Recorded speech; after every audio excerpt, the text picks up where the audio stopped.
Bonjour et merci de nous retrouver pour ce point d'actualité sur la financière responsable avec Jocelyne Habib. Jocelyne, bonjour. Bonjour Bogdan. Vous allez bien? Très bien, et vous? Bon, ça fait grand plaisir de vous recevoir, ce d'autant plus que vous venez d'arriver à la financière responsable. Tout à fait. Donc, je les ai rejoints en août de cette année en tant que responsable du développement.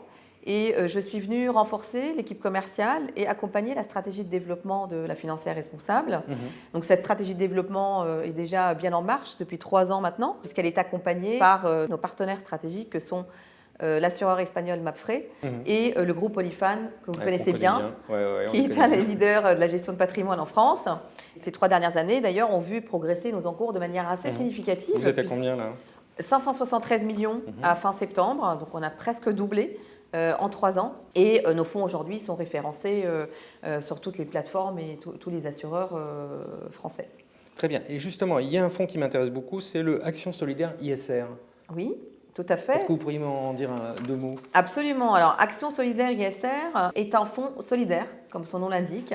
Pourquoi ce fonds en particulier en ce moment? Parce qu'il y a une actualité. Et cette actualité est d'ordre plutôt réglementaire, puisque à partir du 1er janvier 2022, les contrats d'assurance vie multisupport vont devoir référencer au moins une unité de compte solidaire, au même titre qu'une unité de compte ISR ou verte.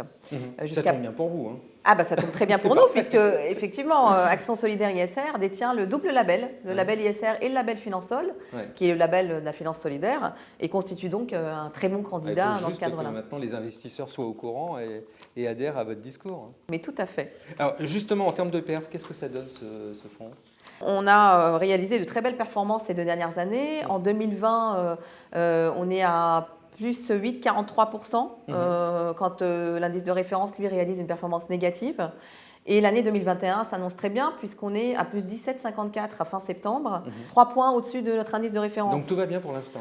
Tout va bien, un très beau parcours, un long track record puisque le fonds existe depuis 2008, donc pratiquement depuis la création de la société. Donc oui, plutôt une bonne performance. Qu'est-ce que vous avez comme type de valeur dans ce fonds? Alors ce fonds, tout comme notre flagship LFR Eurodéveloppement Durable, est investi dans des valeurs de croissance européennes engagées envers le développement durable, pour 90% de son actif.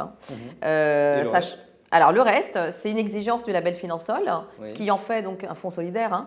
Le reste, 5 à 10%, doivent être consacrés au financement de l'économie sociale et solidaire.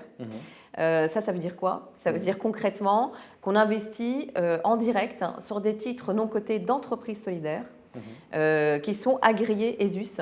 ESUS, ce sont des entreprises solidaires à vocation sociale. D'accord. Est-ce que vous pourriez me donner des exemples? On est investi dans Habitat Humanisme. C'est connu ça. Ah, c'est tout à fait, oui, absolument. Habitat Humanisme, oui, c'est effectivement une des entreprises solidaires les plus emblématiques en France. En 2020, Habitat Humanisme a par exemple logé 1800 nouvelles familles, plus de 1000 réfugiés et 1100 personnes, accueilli 1100 personnes en hébergement temporaire.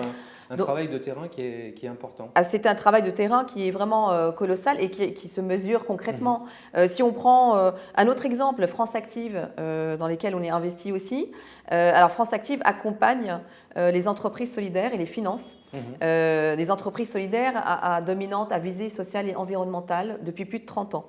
Ils auront, à fin 2020, accompagné plus de 30 000 entreprises solidaires. Ouais, donc là aussi, le travail est fait sur le terrain. Absolument. Et les 2 autres sociétés? On a CIDI, donc Solidarité Internationale pour le Développement et l'Investissement, et Entreprendre pour humaniser l'indépendance. Oui, d'accord, ça c'est connu aussi. Voilà, qui a aussi un travail assez important sur le terrain, notamment auprès des personnes âgées, dépendantes, qui ont de faibles revenus.